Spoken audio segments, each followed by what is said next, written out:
हर्षित landmark, सपनों का घर जैसा आप चाहते हैं हम बनाते हैं। 1, 2 एवं 3 BHK ready position flats. Call 9827321321।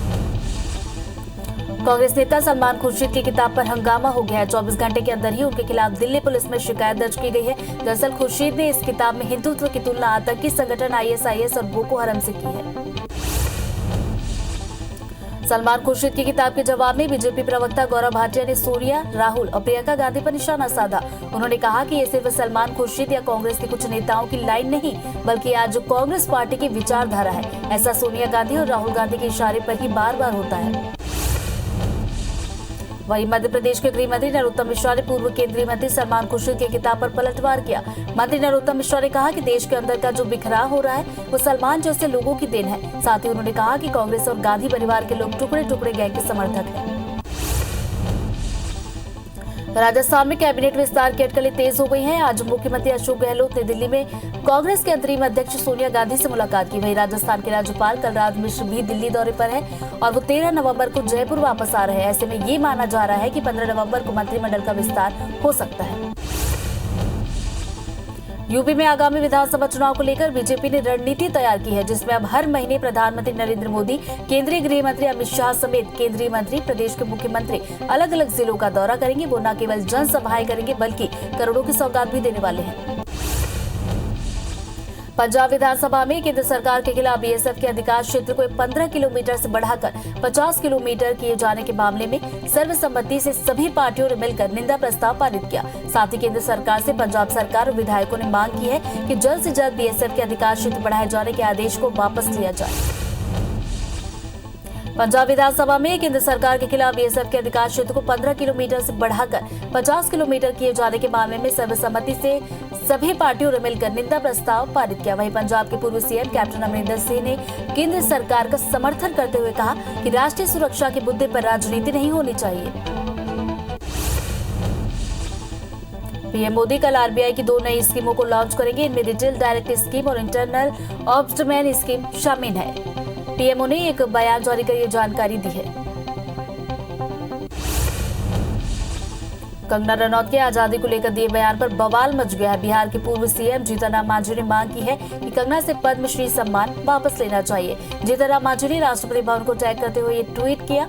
उन्होंने लिखा कि नहीं तो दुनिया ये समझेगी कि गांधी, नेहरू, भगत सिंह, सरदार पटेल ने भीख मांगी तो आजादी मिली। पेंटागन की रिपोर्ट पर केंद्र की मोदी सरकार ने जवाब दिया है। विदेश मंत्रालय के प्रवक्ता अरिंदम बागची ने कहा कि भारत ने चीन के अवैध कब्जों को कभी स्वीकार नहीं किया है और आगे भी नहीं करेगा। उन्होंने कहा कि अरुणाचल प्रदेश सहित सीमा से सटे इलाकों में इंफ्रास्ट्रक्चर मजबूत किए जा रहे हैं। बॉर्डर से सटे इलाकों में सड़क और पुलों का निर्माण तेजी से किया जा रहा है। करतारपुर गलियारा खोलने को लेकर भारत सरकार ने साफ कर दिया है कि रास्ता फिलहाल नहीं खुलने जा रहा। विदेश मंत्रालय के प्रवक्ता ने कहा कि करतारपुर गलियारे निकले थे, तभी अचानक आतंकवादियों ने उन पर हमला कर दिया। इसके बाद एनकाउंटर हुआ। जनजातीय गौरव दिवस को लेकर CM शिवराज सिंह चौहान ने कल बड़ी बैठक बुलाई है, जिसमें सभी मंत्रियों के साथ कलेक्टर, कमिश्नर, IG, SP शामिल होने वाले हैं। इस दौरान PM के दौरे को लेकर सुरक्षा व्यवस्था और कार्यक्रम से संबंधित बिंदुओं पर चर्चा की जाएगी। वहीं पीएम मोदी के दौरे को लेकर राजधानी भोपाल की पुलिस अलर्ट हो गई है। सुरक्षा के मद्देनजर पुलिस शहर के होटलों में ठहरे मुसाफिरों की बारीकी से जांच कर रही है, साथ ही किराएदारों की भी जानकारी जुटा रही है। बता दें कि पीएम की सुरक्षा व्यवस्था में करीब 30 सीनियर IPS अफसर समेत 5000 पुलिसकर्मी तैनात किए जाएंगे। बजरंग दल के पूर्व राष्ट्रीय संयोजक और बीजेपी के सीनियर नेता जयभान सिंह पवैया ने हबीबगंज स्टेशन का नाम बदलने की मांग की है। जयभान सिंह पवैया का कहना है कि हबीबगंज रेलवे स्टेशन का नाम अटल बिहारी वाजपेयी के नाम पर होना चाहिए, क्योंकि स्टेशन को देश के सर्वश्रेष्ठ स्टेशन के रूप में बनाया गया है। मेरी भावना है उसका नाम भी सर्वश्रेष्ठ होना चाहिए। भोपाल के कमला नेहरू अस्पताल हादसे में अब तक 13 बच्चों की मौत हो चुकी है, लेकिन जिला प्रशासन ने सरकार को भेजी रिपोर्ट में 4 बच्चों की मौत का ही जिक्र किया है। इनमें से 3 के शव पीएम कराकर परिजनों को सौंपे गए हैं। वहीं एक बच्चे के परिजनों की आशंका के बाद शव का DNA टेस्ट कराया जा रहा है। रिपोर्ट में कहा गया है कि एक बच्चे के वेंटिलेटर को चालू करने की कुछ देर बाद स्पार्क हुआ और आग लग गई। पृथ्वीपुर विधानसभा उपचुनाव में मिली जीत के बाद सीएम शिवराज सिंह चौहान जनता को धन्यवाद देने पहुंचे। इस दौरान उन्होंने मंच से अधिकारियों को हिदायत दी। सीएम ने कहा कि गड़बड़ी करने वाले अधिकारियों को बख्शा नहीं जाएगा। बीजेपी के नवनिर्वाचित सांसद ज्ञानेश्वर पाटिल खंडवा पहुंचे, जहां पार्टी के कार्यकर्ताओं ने उनका जोरदार स्वागत किया। वहीं सांसद ने कार्यकर्ताओं को संबोधित करते हुए कहा कि चुनाव में जनता ने बीजेपी को जनादेश दिया है, अब समय जनता के लिए काम करने का है। छत्तीसगढ़ में कवर्धा विवाद पर एक बार फिर राजनीति तेज हो गई है। बीजेपी ने इस पूरे मामले में न्यायिक जांच की मांग की है और राज्य सरकार के खिलाफ प्रदेश भर में बड़े आंदोलन की चेतावनी दी। बीजेपी नेताओं ने राज्य सरकार पर एक तरफा कार्रवाई करने का आरोप लगाया। पूर्व मंत्री और विधायक बृजमोहन अग्रवाल ने कहा कि कवर्धा मामले को सरकार हल्के में ले रही है, जो कि शर्मनाक है। अंबिकापुर के लुंड्रा विधायक प्रीतम राम ने सीएम भूपेश बघेल को एक पत्र लिखा है, जिसमें उन्होंने माकुदरगढ़ी मिनरल एल्यूमिना फैक्ट्री को हटाने की मांग की। साथ ही विधायक ने फर्जी दस्तावेज के आधार पर फैक्ट्री की स्वीकृति का आरोप लगाया। बता दें कि इसके पहले प्रीतम राम ने खाद्य मंत्री को भी पत्र लिखा था।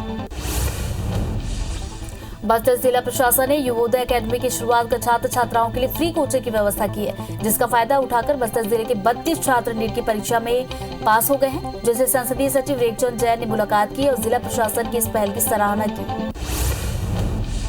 बिलासपुर के पीडब्ल्यूडी ऑफिस में हुए वित्तीय अनियमितता के मामले में दोषी अधिकारी कर्मचारियों के खिलाफ कार्रवाई की मांग को लेकर एनएसयूआई ने सीई कार्यालय का घेराव किया और जमकर नारेबाजी की। इस दौरान प्रदर्शनकारियों और पुलिस के बीच झूमाझटकी भी देखी गई। एनएसयूआई नेताओं ने आरोप लगाया कि अधिकारी जानबूझकर दोषियों को बचाने में लगे हुए हैं। खंडवा में बिजली आपूर्ति की शेड्यूल बदलने की मांग को लेकर किसान संघ के कार्यकर्ता कलेक्ट्रेट पहुंचे, जहां उन्होंने नारेबाजी करते हुए बिजली कंपनी के शेड्यूल को बदलने की मांग की। किसानों का कहना है कि बिजली कंपनी के शेड्यूल के हिसाब से देर रात को सिंचाई करने जाना पड़ेगा। ग्वालियर में वीर सावरकर को लेकर एक बार फिर हिंदू महासभा एक्शन मोड में है। महासभा ने प्रशासन और स्मार्ट सिटी को चेतावनी दी है कि वे कटोरा ताल का ताला खोल दें, नहीं तो वे कल यानी 12 नवंबर को खुद ताला खोल देंगे। महासभा का कहना है कि कटोरा ताल में वीर सावरकर की प्रतिमा 3 साल से बंद है। किसान आंदोलन के समर्थन में कर्नाटक से दिल्ली तक की पदयात्रा कर रहे किसान नेता नागराज कंटूकर ग्वालियर पहुंचे, जहां किसान संगठन ने उनका स्वागत किया, जिसके बाद नागराज की पदयात्रा को दिल्ली के लिए रवाना किया गया। कवर्धा के सरदार वल्लभ भाई पटेल शक्कर कारखाना के संविदा कर्मचारियों ने अपना हड़ताल खत्म कर दी है। कर्मचारी 2 सूत्री मांगों को लेकर बीते 3 दिनों से धरने पर बैठे थे, जिसकी मांगों को पूरा करने को लेकर प्रबंधन ने कार्रवाई शुरू कर दी है, जिसके बाद संविदा कर्मचारियों ने हड़ताल खत्म की। निलंबित आईपीएस जीपीसी ने अपने ऊपर हुए एफआईआर को खारिज करने की मांग को लेकर दोबारा याचिका लगाई है, जिस पर 16 नवंबर को सुनवाई होगी। बता दें कि जीपीसी के खिलाफ भिलाई के एक व्यापारी ने अपराध दर्ज कराया है, जिसमें कहा गया है कि 2016 में जीपीसी ने उसे झूठे केस में फंसाने की धमकी देकर 20 लाख रुपए उगाही की थी। जबलपुर में शारदा चौक स्थित खटवानी सुजुकी शोरूम में आज ईओडब्ल्यू की टीम ने छापा मारा। ईओडब्ल्यू की टीम ने शोरूम से कई दस्तावेज जब्त किए हैं। आशंका है कि शोरूम संचालक तमाम गाड़ियों की बिक्री के कई दिन बाद आरटीओ को फर्जी दस्तावेज भेजकर रजिस्ट्रेशन और इंश्योरेंस करवाता था। छत्तीसगढ़ की राजधानी रायपुर में पंडित जवाहरलाल नेहरू राष्ट्रीय शिक्षा समागम का आयोजन किया जा रहा है। छत्तीसगढ़ के स्कूल शिक्षा के इतिहास में पहली बार इतना बड़ा आयोजन होने जा रहा है। रायपुर में 14-15 नवंबर को होने वाले इस आयोजन में देश भर के शिक्षाविद शामिल होने वाले हैं, जिसमें अब तक सलमान खुर्शीद और नोबेल पुरस्कार सम्मानित अभिजीत बनर्जी भी शामिल होंगे। रायसेन के ईटखेड़ी में मिशनरी द्वारा संचालित बीसीएम छात्रावास में बच्चों को धर्म परिवर्तन कराने का मामला सामने आया। बाल संरक्षण एवं अधिकार आयोग के राष्ट्रीय अध्यक्ष प्रियंका कानून गो ने छात्रावास का औचक निरीक्षण किया था, तब इसका खुलासा हुआ। वही छात्रावास बंद कराने के निर्देश दिए गए हैं। बलरामपुर के लाऊ गांव में पुल नहीं होने से ग्रामीणों को शहर जाने के लिए नदी पार करनी पड़ती है। हाल ही में एक बीमार महिला को इलाज के लिए परिजनों ने झेलगी में बैठाकर नदी पार कराई। इसके बाद ही अस्पताल में भर्ती कराया जा सका। परिजन के मुताबिक पुल नहीं होने से वाहन गांव तक नहीं पहुंच पाया था। प्रदेश सरकार के आदेश के बाद कवर्धा कलेक्टर ने जिले में सोशल मीडिया पर नजर रखने के लिए निगरानी समिति का गठन किया है। इस समिति में upper collector, additional SP, DSP, Kawardha SDM, जिला सूचना अधिकारी, ई प्रबंधक शामिल है। टीम फेसबुक, इंस्टाग्राम समेत सभी सोशल मीडिया प्लेटफॉर्म पर निगरानी रखने वाली है। राजीव के रोहिना में दादी की हत्या करने वाले आरोपी को पुलिस ने गिरफ्तार किया। साथ ही अपराध छुपाने में सहयोग करने पर उसके भाई और मां को भी अरेस्ट किया है। दरअसल मां के साथ हुए विवाद पर आरोपी ने दादी की हत्या कर दी थी।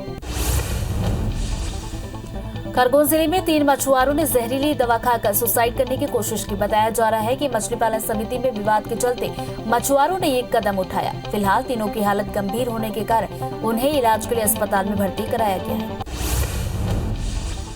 धार में नर्मदा नदी पर बने कसरावत पुल अब हादसों का पुल बनता जा रहा है। यहाँ आए दिन घटनाएं हो रही हैं। वहीं आज एक युवक सेल्फी के चक्कर में पांव फिसलने पर नदी में गिर गया, जिसे पुल से गुजर रहे निसरपुर चौकी के एसआई आशुतोष जोशी ने बचा लिया। दमोह के हटा में एक अनियंत्रित ट्रैक्टर घर की दीवार से टकरा गया। इस हादसे में ड्राइवर की मौके पर ही मौत हो गई। घटना मड़ियादू थाना क्षेत्र के तिगरा गांव की है। फिलहाल पुलिस जांच में जुटी है। जबलपुर में तेज रफ्तार मेट्रो बस ने स्कूटी सवार 2 व्यक्तियों को टक्कर मार दी, जिससे एक युवक की मौत हो गई, जबकि दूसरे को अस्पताल में भर्ती कराया गया, जहां उसकी हालत नाजुक बनी हुई है। वहीं सूचना मिलते ही पुलिस मौके पर पहुंची और बस ड्राइवर के खिलाफ मामला दर्ज कर जांच शुरू कर दी गई है।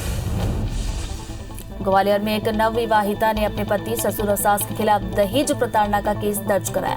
महिला की शादी 1.5 साल पहले न्यू मेहरा कॉलोनी में रहने वाले गजेंद्र बरेरिया से हुई थी। वहीं महिला की शिकायत पर पुलिस ने तत्काल कार्रवाई करते हुए उसके पति और सास ससुर को गिरफ्तार किया। पथलगांव में नौकरी लगवाने के नाम पर बेरोजगार युवाओं से ठगी करने वाले गिरोह के सरगना समेत 2 आरोपियों को पुलिस ने गिरफ्तार किया। एसपी ने बताया कि इस गिरोह के 2 आरोपियों को पहले से ही जेल भेजा जा चुका है। आरोपियों ने अब तक कई युवाओं को ठगी का शिकार बनाया है। राजम की राखी पुलिस ने फर्जी पुलिस वाला बनकर 2 लोगों से 1200 रुपए की लूट कर फरार हो गए और इस आरोपी को गिरफ्तार कर लिया गया है। तलाशी के दौरान आरोपी की बाइक से 4 किलो 300 ग्राम गांजा भी जब्त किया गया। आरोपी के गुड़ियारी इलाके का रहने वाला बताया गया है। नकली रेमडेसिविर इंजेक्शन मामले में मुख्य आरोपी और सिटी हॉस्पिटल के डायरेक्टर को बड़ा झटका लगा है। जबलपुर जिला कोर्ट ने अपराध की गंभीरता के मद्देनजर आरोपी सरबजीत सिंह मोका की जमानत अर्जी खारिज कर दी है। कांकेर जिले में एक बार फिर नक्सलियों की कायराना हरकत सामने आई। कोयलीबेड़ा थाना के गट्टाकाल के जंगल में जन अदालत लगाकर नक्सलियों ने एक ग्रामीण की हत्या कर दी। सूत्रों से मिली जानकारी के मुताबिक 40 से ज्यादा नक्सलियों ने 3 गांव के ग्रामीणों की जन अदालत लगाकर दिनेश नूरेटी की हत्या की है। राजनांद गांव के थाना बोर तालाब के बुढ़ान छापर गांव के जंगल से आईटीबीपी, डीआरजी, सीएफ बल की संयुक्त टीम ने नक्सलियों के छिपाए गए कई हथियार बरामद किए। एक खास अभियान के तहत सर्च के दौरान सुरक्षा बलों की टीम ने हथियार, मेडिसिन, नक्सल साहित्य, बैनर, सोलर प्लेट और दैनिक उपयोगी सामान बरामद किए। कटनी के बिलहरी रोड स्थित एक कार्टन गोदाम में अचानक आग लग गई, जिसकी सूचना मिलते ही माधवनगर पुलिस 8 से 10 दमकल की गाड़ियों के साथ मौके पर पहुंची और कई घंटों की मशक्कत के बाद आग पर काबू पाया गया। गोदाम कैलाश सिंघानिया का है, जिसमें कार्टन और ऊनी कपड़े रखे हुए थे। कटनी जिला अस्पताल के गेट के बाहर एक गर्भवती महिला की डिलीवरी हो गई। आसपास खड़ी महिलाओं ने चारों ओर चादर लगाकर महिला का प्रसव कराया, जिसके बाद मां और नवजात को जिला अस्पताल में भर्ती कराया गया, जहां दोनों की हालत सामान्य है। गौरेला पेंड्रा मरवाही जिले में पुलिस ने जनदर्शन लगाने का फैसला लिया। इस दौरान सभी जिला और अनुविभाग स्तर पर पुलिस अधिकारियों को निर्देश दिए गए हैं। पुलिस अफसर अब अपने कार्यालय में सुबह 11:30 बजे से दोपहर 1:30 बजे तक जनदर्शन में उपस्थित रहेंगे और आम जनता की समस्या का निराकरण करने वाले हैं। जांजगीर चांपा के एसपी कार्यालय में जनदर्शन का आयोजन किया गया, जहां एसपी प्रशांत ठाकुर ने जिले भर से आए लोगों की समस्याएं सुनी और उनकी शिकायतों का निराकरण किया। जनदर्शन में 17 आवेदन मिले, जिसमें से 12 आवेदन का निराकरण किया गया। वहीं 5 शिकायतों को जांच के लिए भेज दिया गया। जांजगीर चांपा के पिरदा गांव में 3 दिवसीय रामनामी मेले का शुभारंभ किया गया, जिसमें शामिल होने के लिए प्रदेश भर से रामनामी पंथ के लोग पहुंच गए हैं। वहीं जयजयपुर विधायक केशव चंद्रा भी मेले में शामिल हुए। बेमेतरा के महेश्वरी समाज ने 2 दिवसीय खेल महोत्सव का आयोजन किया, जिसकी शुरुआत विधायक आशीष छाबड़ा ने की। इस दौरान क्रिकेट, शतरंज और कैरम प्रतियोगिता का आयोजन किया गया, जिसमें प्रदेश भर के महेश्वरी समाज के युवा शामिल हुए। खबरें और भी है खास, लेकिन छोटे से ब्रेक के बाद।